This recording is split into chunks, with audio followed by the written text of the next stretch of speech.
विरुद्ध अनंत गीते ठाकरे गटाचे उमेदवार अशी लढत रायगडमध्ये झाली होती।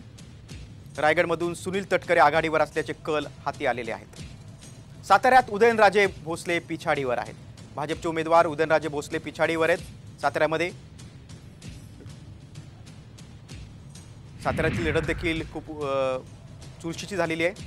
रायगडमधून सुनील तटकरे आघाडीवर आहे। सुनील तटकरे विरुद्ध अनंत गीते असा सामना झाला होता।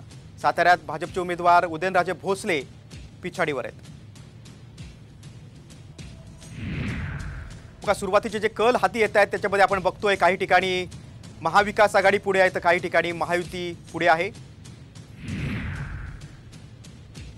जळगाव खान्देशकडे वळू आपण। भाजपच्या स्मिता वाघ आघाडीवर आहेत। भाजपच्या उमेदवार स्मिता वाघ आघाडीवर तब्बल 10,000 मतांनी त्यांनी आघाडीवर घेतलेली आहे। स्मिता वाघ यांच्या विरोधात ठाकरे गटाचे करण पवार आहेत।